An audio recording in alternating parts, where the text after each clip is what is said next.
भक्ति काल की सामान्य विशेषताएं। हिंदी साहित्य में पूर्व मध्यकाल को भक्ति काल का नाम दिया गया है। आचार्य रामचंद्र शुक्ल ने भक्ति काल की समय सीमा विक्रम संवत 1375 से 1700 मानी है, अर्थात ईस्वी में 18 से 1643 ईस्वी तक।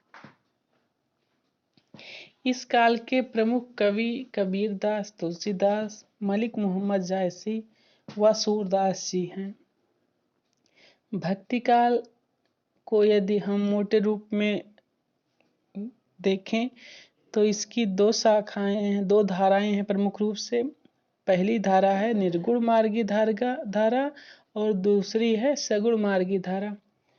और निर्गुण भक्ति शाखा की दो शाखाएं हैं। ज्ञान मार्गी शाखा, जिसके प्रमुख कवि कबीरदास जी हैं और जिनकी प्रमुख रचना का नाम बीचक है। और दूसरी शाखा है निर्गुण मार्गी धारा की प्रेम मार्गी शाखा, जिसके प्रमुख कवि मलिक मोहम्मद जायसी हैं और जिनकी प्रमुख रचना का नाम पद्मावत है। और यदि हम सगुण मार्गी धारा पर ध्यान दें तो इसमें भी दो भेद हैं। पहला है कृष्ण भक्ति शाखा, जिसके प्रमुख कवि सूरदास जी हैं और जिनकी प्रमुख रचना सूर सागर है। और दूसरे शाखा है राम भक्ति शाखा, जिसके प्रमुख कवि हैं तुलसीदास जी और जिनकी प्रमुख रचना का नाम है रामचरितमानस। भक्ति काल के उदय के संबंध में आचार्य शुक्ल ने जो अपना कथन अपने हिंदी साहित्य का इतिहास नामक पुस्तक में दिया है वह निम्न प्रकार से है। देश में मुसलमानों का राज्य प्रतिष्ठित हो जाने पर हिंदू जनता के हृदय में गौरव, गर्व और उत्साह के लिए वह अवकाश न रह गया। उसके सामने ही उसके देव मंदिर गिराए जाते थे, देव मूर्तियां तोड़ी जाती थी और पूज्य पुरुषों का अपमान होता था और वे कुछ भी नहीं कर सकते थे।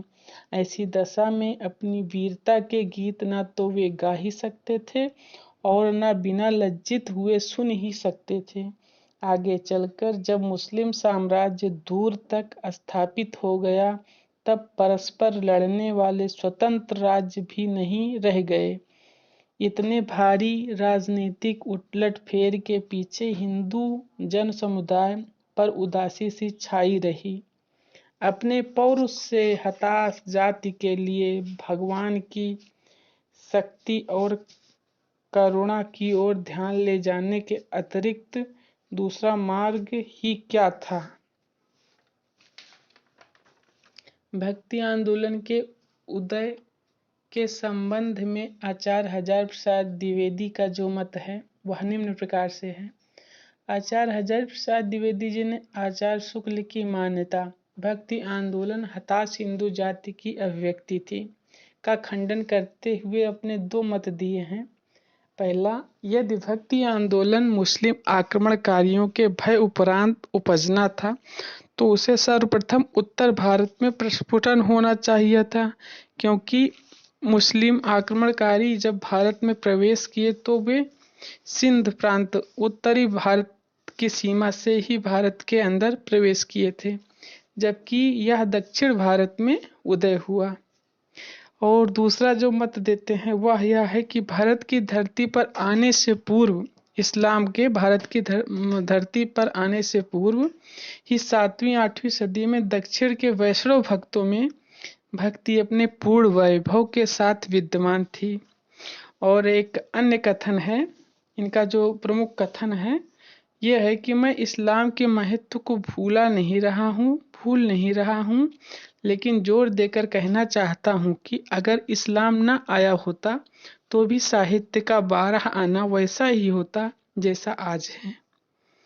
वल्लभाचार्य ने अपनी पुस्तक श्री कृष्ण आश्रय में लिखा है, देश म्लेच्छाक्रांत है, गंगादि तीर्थ दुष्टों द्वारा भ्रष्ट हो रहे हैं, अशिक्षा और अज्ञान के कारण वैदिक धर्म नष्ट हो रहा है, सत्पुरुष पीड़ित तथा ज्ञान विस्मृत हो रहा है।